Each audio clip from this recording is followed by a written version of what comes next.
Hola, ¿cómo están? Soy Lana y hoy estoy aquí hablando otra vez del monstruo de Atizapán.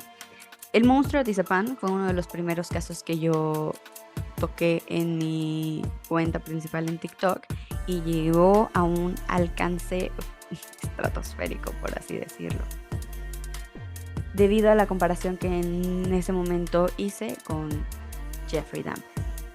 Fíjense que a pesar de que fue un caso que conmocionó a todo México, no había tenido el alcance necesario, suficiente, hasta que salió esta serie de Dahmer. El monstruo de Atizapán es un hombre que no solamente abusaba de sus víctimas y les quitaba la vida, sino que también se las comía y no solo por eso coleccionaba algunas partes de sus cuerpos. Hoy tenemos aquí a dos personas que personalmente admiro mucho, al psicólogo Lorenzo Armenta, que está enfocado en psicoanálisis, y al estudiante de criminología Arumi Ruiz, que tuvieron una entrevista, por demás decirlo, cautivadora, emocionante, en donde vamos a ver las entrañas del monstruo de Atizapán, pero con un punto de vista psicoanalítico. Quédense porque está muy interesante. Que pues esta investigación la estoy llevando a cabo pues para tener como un enfoque diferente hacia la antropofagia y como más enfocado hacia un caso específico que es la del caníbal de Atizapán, ¿no? Ok. La primera pregunta es si usted ha llevado algún caso específico en donde se trate algún tema de antropofagia. Donde se trate de algún tema de antropofagia. Mm, la verdad es que casos tal cual así siento que son demasiado raros, Ujú. se llegan a presentar muy poco. Sin embargo, bueno, bajo el enfoque del psicoanálisis podría decir que eh, existe como ciertas etapas en el sentido de etapas que mencionó Freud del desarrollo sexual psicosexual del niño. Y entonces existen personas que están fijadas en la etapa de la oralidad, de la boca.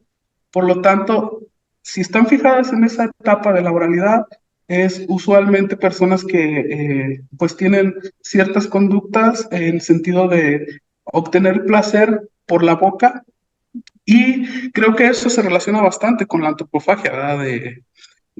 Como tal, a lo mejor no un asesino serial, sino personas que tal cual tienen problemas o dificultades, más bien dicho, dificultades psicológicas para poder superar o cambiar de esa fijación oral a una, pues, más, digamos, desarrollada, porque es una etapa psicosexual, pues, podría decirse primitiva. Ujú. Muy bien, justo como hacia donde va como su respuesta y así, mi siguiente pregunta es, ¿usted cuál cree que sea como un detonante de esta antropofagia o de que estas personas hagan este tipo de acciones, ¿no? O sea, como un detonador de que empiecen a Mm, hacerlo. Creo que un detonador específico tal vez sería muy complicado poder decirlo, pero sin embargo creo que puede ser el conjunto de todas las factores. Por ejemplo, pueden ser factores de crianza, factores sociales, eh, factores incluso individuales o personales de la propia persona, que de alguna manera pueden ser resultantes todos esos factores en un conjunto para poder decir que una persona puede tener esos o llegar a tener esos problemas de antropofagia. Ujú. Creo que, o sea, todas mis preguntas están muy ligadas y las va contestando como hacia eso. Y justo la siguiente es de, ¿cuáles cree que podrían ser los posibles motivos psicológicos detrás de los actos del caníbal de Atizapán? Ujú. Los motivos psicológicos, bueno, para esta entrevista, como mencionaron ese caso, estuve Ujú. investigando un poco. La verdad es que, bueno, yo soy como más un psicólogo del ámbito clínico Ujú. y usualmente no me dedico tanto a, al- a la atención de, por ejemplo, este tipo de problemáticas. Sin embargo, lo que pude notar en ese caso es que la persona ahí tiene como ciertos rasgos o patrones que podría decirse que otras personas con ese tipo de situación, como el ser asesino serial, obtienen. Por ejemplo, desde el ámbito del psicoanálisis existen tres ámbitos del ser humano que tienen que estar ligados para poder atender o para poder, digamos, estar en sociedad. Esos tres ámbitos tienen que ser el ámbito se le llamaba lo real, lo imaginario y lo simbólico. Dentro del ámbito imaginario tiene que ver desde el psicoanálisis tiene que ver con la imagen o los ámbitos del yo, de la propia persona, y lo simbólico tiene que ver con todo el campo de la palabra, de la metáfora. Entonces, digamos que, por ejemplo, estos problemas de la antropofagia o de las personas que pueden llegar a cometer algún delito, según el psicoanálisis hay tres factores bastante ligados al canibalismo. El canibalismo, el incesto y era el canibalismo, el incesto, eh, y bueno, no recuerdo cuál otro, pero era pues igual del ámbito sexual, por ejemplo, y algo que noté ahí en ese sentido de este caso, es que la persona, pues la necesidad psicológica que más imperaba o que siento que se relacionaba mucho con esa persona es el ámbito del control, de intentar controlar aquello que le rodeaba. Por ejemplo, no sé, era una persona interesada en el ámbito de la política y se unía a esa política justamente como buscar control de la imagen de las personas que podían tener hacia él. Y justamente ese control también se veía con las personas a las cuales decidía cometer esos actos y, por ejemplo, también el hecho de encontrar un sector vulnerable, que siempre podría decirse que es un sector vulnerable, el ámbito de las mujeres, es fácil para ese tipo de personas el crearse una imagen, ¿verdad? Entonces, de esa imagen, controlando la imagen que todos los demás tienen de él, es la forma en como ellos la utilizan a su favor para poder realizar esos actos. Entonces, básicamente esa necesidad de control, también podría decir que algo que influyó bastante en esa persona, pues es el ámbito de la crianza, según vi también por ahí, no, como digo, no investigué tan a fondo el caso, pero por ahí decía que tenía un padre que lo golpeaba, que era alcohólico. Justamente esos ámbitos de crianza a veces pensamos que son como ya completamente definitorios, ¿verdad? Si lo trataban mal sus padres, él se puede hacer de esa manera. Sin embargo, a veces no resultan definitorios, pero pueden ir construyendo, significando ciertas cuestiones de él, porque también mencionaban que cuando él tomaba alcohol, cambiaba su forma de ser y se expresaba mal de las mujeres. Entonces, justamente esos rasgos psicológicos que podría decir del odiar a las mujeres pueden venir también del aspecto de la crianza. Pero claro que, bueno, siempre diciendo que esto son el suponer, tal vez no es de esa manera determinantemente, sin embargo, pues ahí desde como este enfoque o desde esta perspectiva es lo que yo podría más o menos ahí argumentar al respecto. Muy bien. Ahora, como mi siguiente pregunta es, ¿qué trastornos psicológicos podrían estar presentes en el perpetrador de estos crímenes? Como que esto ya busca a lo mejor ya usted como psicólogo, como algún trastorno que ya pueda como identificar o ya como clasificar que esta persona tenía, ¿no? Ujú. Mm, bueno, específicamente el trastorno psicológico como tal, desde el enfoque del psicoanálisis no se utilizan tal cual, pero pues eh, suponiendo que, por ejemplo, existe ese trastorno psicológico, diría que es como un narcisismo extremo, Ujú. es decir, el simple hecho de que tratar de que toda la gente crea en cierta imagen al respecto de él y este narcisismo de querer controlar, ¿verdad? Al controlar la imagen de lo que los demás tenían de él. Además de que, por ejemplo, como mencionaba, tiene patrones similares a otro tipo de asesinos en las que conservan sus trofeos, por así decirlo. La forma de canibalismo puede ser de dos ámbitos. El caníbal come a la otra persona para internalizarlo, para hacerse propio de esa persona, digamos, para tenerlo consigo mismo. De esa manera es que pues es un narcisista, quiere consumir a las personas. quiere llegar a consumir las personas para él mismo. El grado de control máximo es el comerse a las personas. Y pues también, justamente, cual asesino, digamos, regodeándose un poco en lo que él cree que está bien, regala la carne. Bueno, vi que ahí que regalaba la carne a las personas, diciendo que era carne exótica y todo eso. De alguna manera, es como una manera de presunción, ¿verdad? De, miren, puedo hacer hasta esto y no me atrapan o lo que sea, ¿verdad? Pero Ujú. pues yo diría que como tal sería un narcisismo extremo. Muy bien. Y esto como que, esta siguiente pregunta ya la ha mencionado como un poco, ¿no? Pero es como, ¿qué papeles cree que juegan los antecedentes familiares y como de la formación de la personalidad en el caníbal de Atizapán y como sus tendencias violentas, ¿no? O sea, como ya mencionábamos lo del padre y todo eso, ¿qué papel cree que jueguen como en estas tendencias violentas que él tuvo? Sí, claro, bueno, recuerdo esos tres que mencioné, que eran el canibalismo y el incesto, y el otro que no Ujú. recuerdo. Este, justamente, pues en algún momento pensando un poquito en la teoría y pensando también un poquito en este sistema de crianza del padre, podría ser que como realmente su objetivo era como tal las mujeres, según vi ahí en la investigación, eran las mujeres, pues por ahí podría verse como el sentido de las mujeres, el control sobre las mujeres, el control sobre el cuerpo femenino, la erotización también al respecto, porque según recuerdo en la investigación decían que tenía videos donde justamente los utilizaba de manera sexual en cuanto a cuando él estaba comiéndose a estas mujeres. Entonces, bueno, menciona esa investigación que yo observé, menciona que el padre tenía sus dificultades con él, sin embargo no menciona nada de la madre.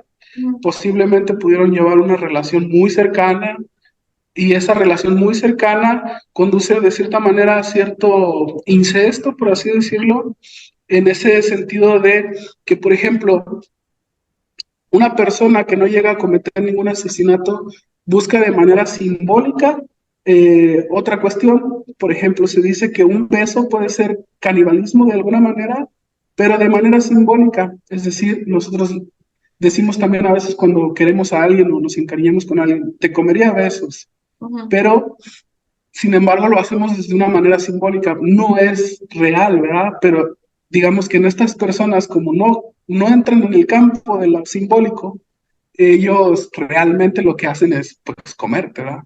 Ujú. Muy bien. Aquí es como más hacia usted, como al ámbito en el que se dedica y así, y es como, ¿qué estrategias usted de intervención psicológica cree que podrían haber sido como efectivas para prevenir estos actos, ¿no? O sea, para prevenir que esta persona cometiera todos estos crímenes o que se hiciera como algo tan grande, ¿no? O sea, desde el rollo de la prevención. Claro. Pues bueno, a lo mejor soy un poco pesimista en ese sentido, pero intervenciones psicológicas como tal, puede haber, puede haber formas de que pueda llegar a uno a intervenir y llegar a reducir ciertos factores ahí que estén influyendo para minimizarlo, pero sin embargo, pues tal cual los actos que ya hizo, lo que cometió, digamos que en el ser humano hay hasta cierto límite de lo que puedes hacer. Una vez cruzado ese límite de lo que puedes hacer y de que hagas lo prohibido, ya es imposible que tú te puedas regresar, ¿verdad? O sea, a algo de ya ser una persona como tal cuerda, por así decirlo, o sea, que no cometas esos actos. Sin embargo, lo que sí podría decir es que también un poquito desligándome del ámbito psicológico es el aspecto social. Por ejemplo, algo que me parece muy importante es el hecho de que las mujeres siguen siendo un factor vulnerable que utilizan estas personas para poder cometer sus crímenes, que es algo que se debería de modificar socialmente, que no debería como tal, ser un factor vulnerable, sino que deberíamos de proteger más ese ámbito. Sin embargo, como existe esta desprotección de ese ámbito, es que todo se conjunta. Hay personas por ahí que saben que es una situación o saben que estas personas están en esa condición vulnerable o además de esa condición vulnerable que usualmente los conceptos y preceptos de la sociedad que se conjuntan ahí logran que ellos puedan cometer estos asesinatos a veces sin ninguna repercusión. Ujú. Entonces, creo que más que un factor psicológico que ahí pueda intervenir, diría que más importante es la modificación social. Sí, como más cultural, como... Sí, sí, sí. Ok. Exactamente. ¿Usted cuál cree que sea como esta relación que hay entre la antropofagia y otros como comportamientos violentos, ¿no? O sea, ya, por ejemplo, esta persona tenía ambas, tenía el comportamiento violento y también entraba la antropofagia. O sea, ¿qué relación cree que tengan estos dos? Claro. Bueno, yo lo diferenciaría en el hecho de las cosas que se hacen de manera simbólica y de las cosas que se hacen en actos o en Ujú. conductas como tal. Como por ejemplo, uno podría decir te comería besos en un sentido de cariño y de afecto, pero alguien que realmente te pega una mordida, entonces ahí ya estamos hablando de situaciones que pueden llegar a ser eh, violentas, por así decirlo. Ujú. Entonces, siempre y cuando se quede dentro del ámbito de la simbolización, es decir, del ámbito social y cultural, todo está, digamos, ahí correctamente, pero cuando pasas a un acto y ese acto lo haces sin medir esas consecuencias, y de esas consecuencias no te repercuten en un futuro como en la culpa, en la vergüenza o algo por el estilo. Porque también, o sea, por ejemplo, hay personas que se llegan a enojar y llegan a soltar algún golpe o algo así, y posteriormente sienten esa culpa pues es algo, digamos que ahí puede influir de que la persona como tal no está tal cual siendo tal violenta, Ujú. aunque haya sido violenta, pero por ejemplo las personas que hacen esos actos sin repercusión alguna, entonces ya te está dando señales de que puede ser una persona violenta. Sí, sí, sí, porque no existe el remordimiento, ¿no? Como esa... Exacto. Eh, ¿Usted cree que existe como algún documento de éxito en donde podamos ver como individuos a las que la terapia o como algún otro, como sí, como que alguna otra ayuda psicológica haya dado como éxito para este tema de la antropofagia? ¿O cree que, pues sí, o sea, es más complicado que tenga como un éxito o que rinda buenos frutos el hecho de ya llevar una terapia con una persona que ya tenga como un precedente de antropofagia? Ujú.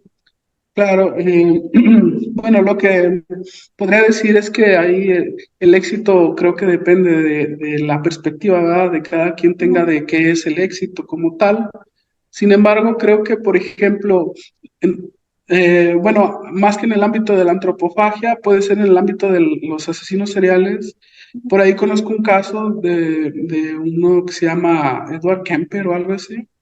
Él asesinó personas y la última persona que decidió asesinar fue a su madre. Justamente muy parecido a lo que estoy comentando también del caso de este señor de Atizapán.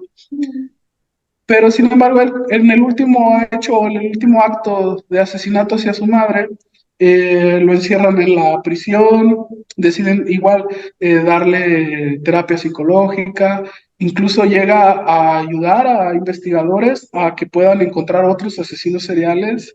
Y digamos que en el último acto de perversión total, o sea, en el último acto de matar a su madre, fue como, por así decirlo, un hasta aquí y pues decidió ser alguien que ayude a la sociedad de determinada manera. Claro que eso no borra ni limpia lo que haya hecho anteriormente. No me refiero a que borre o limpia anteriormente, pero fue un éxito el hecho de la intervención tanto de las personas que investigaban ahí como de la terapia psicológica y de la terapia psiquiátrica y pues del método correccional. Claro que ese caso pues, no fue aquí en México, fue en Estados Unidos. Pues por ahí podría decirse que puede ser como algo exitoso, ¿verdad? Desde este punto de vista, digámoslo así. Ok. Justo una pregunta que me parece muy interesante, que creo que usted ha dado como algo que pueda llegamos a llegar hacia eso, es que si usted cree que la antropofagia es una manifestación extrema de algún trastorno alimenticio o algún trastorno alimentario, pues. Ujú. Bueno, claro, tiene mucha relación la antropofagia con ese tipo de trastornos, Ujú, sobre todo porque, por ejemplo, desde el concepto de las personas, digamos, a veces lo puede ver uno de manera metafórica. Usualmente, bueno, conozco el caso de una mujer que tenía anorexia y entonces ella decía, es que mi padre se traga mi vida. Hablando metafóricamente, el tragar como para ella era como ese hecho de que para ella su padre se tragaba su vida y ella decidía no tragar para seguir pues dándole al padre lo que él necesitaba.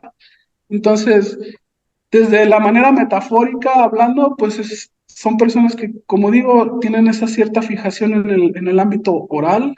ujú. Eh, claro que no podría generalizarse, ¿verdad? Todas las personas así son de esa manera, pero es interesante el trabajar con ese concepto de la vida, con esa forma de afrontar esa vida y poder decirle, va, o sea, desde sus propios conceptos, no se traga, se come o cosas de ese estilo que puedan ir diferenciando entre un tragar y un comer y poder ayudarles desde esos mismos significantes, o sea, de eso que le significa a la persona Ujú. estar trabajando en ello, pero siempre es bueno saber identificar qué es el ámbito donde se encuentra esa fijación, donde se encuentra eso que les llama la atención, por así decirlo. Muy bien. ¿Usted cómo cree que debería de abordarse este caso como desde una perspectiva psicológica, ¿no? O sea, como que este caso ha sido muy mediático, ya ha estado como en muchas redes, ya ha habido como mucha información sobre esto. Entonces, ¿cómo cree que desde un ámbito psicológico se debería de abordar y como tratar como, pues, en la sociedad, ¿no? Ujú.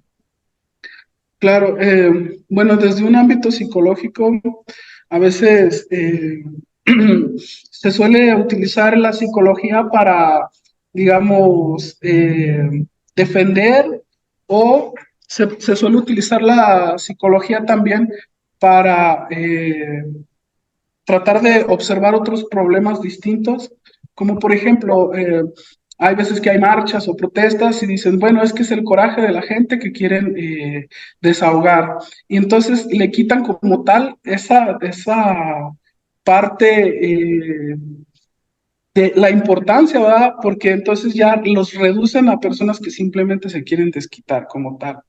Entonces, no quisiera, por ejemplo, decir algo que podría hacer que esto se justificase como tal.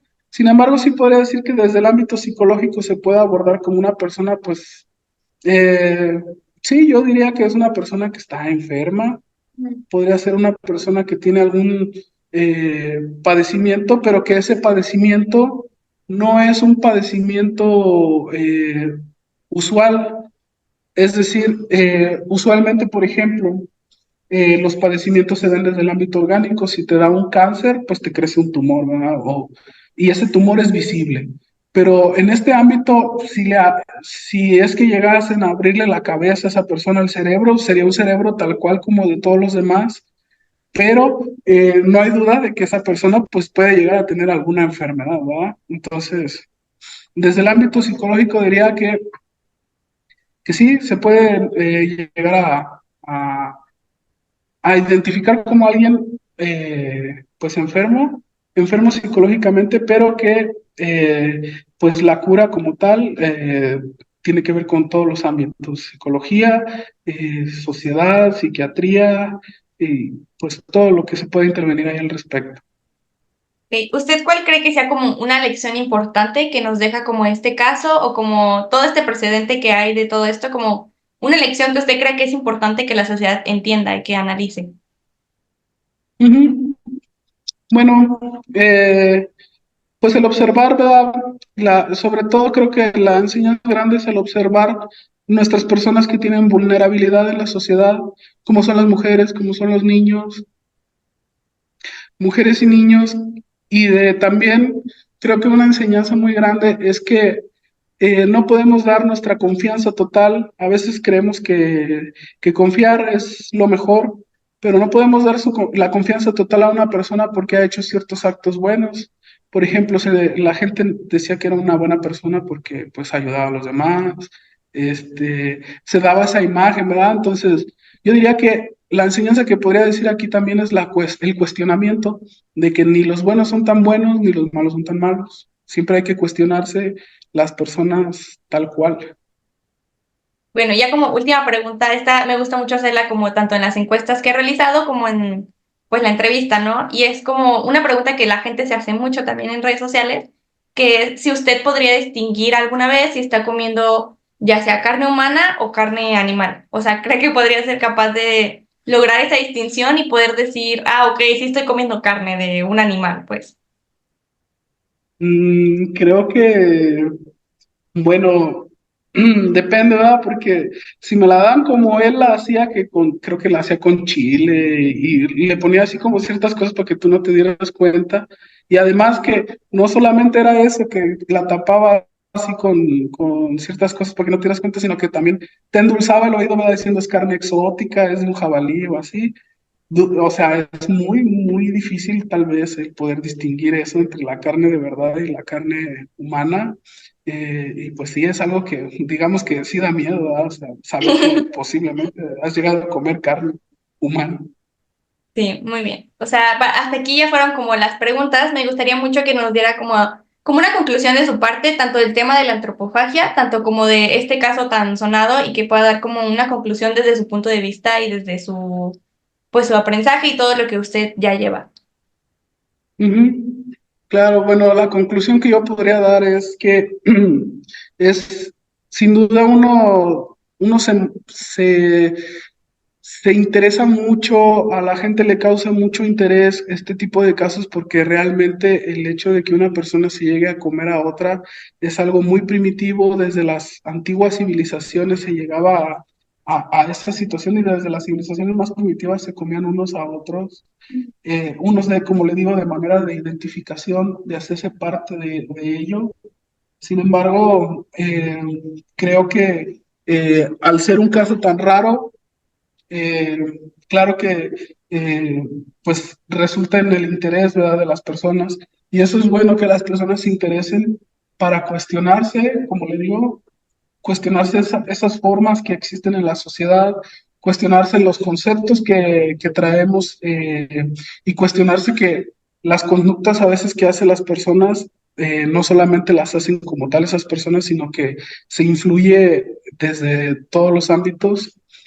Lo del ámbito, por ejemplo, mediático, eso trataría un poco de reducirlo, más no de quitarlo, pero sí de reducir el cierto impacto mediático que a veces resultan en estos casos, porque a veces llega a hacerse como una sociedad del espectáculo, en el sentido de que hay que ponerlo, ¿verdad?, en las pantallas, hay que hacer pues todo una algarabía o toda una situación de ver cómo le podemos sacar el mayor entretenimiento, el mayor ingreso económico a este caso. Y bueno, puede resultar que exista personas que crean que, por ejemplo, los asesinos seriales son como tal personas inteligentes, o a veces tienen así conceptos de que el asesino serial es bueno, otros tienen así diferentes concepciones, y entonces al hacerlo mediático generas un poquito más de esta desinformación, porque tristemente podemos utilizar esos medios mediáticos para dar más información, pero resulta a veces contraproducente, se da menos información y las personas más se confunden al respecto. Ok, bueno, por mi parte ha sido todo. La verdad, muchas gracias igual por tomarse el tiempo de, pues, contestar esas preguntas y como también ayudar como a esta investigación y que sea como más fácil como esa visibilización que se quiere dar y como, pues sí, el enfoque que se quiere dar hacia esta investigación. Y no, pues muchas gracias a ti por entrevistarme y muchas gracias por tu tiempo. Me parecieron muy buenas tus preguntas y pues bueno, espero haber aportado algo, ¿verdad?, en esta entrevista que me agradó bastante, me sentí muy cómodo.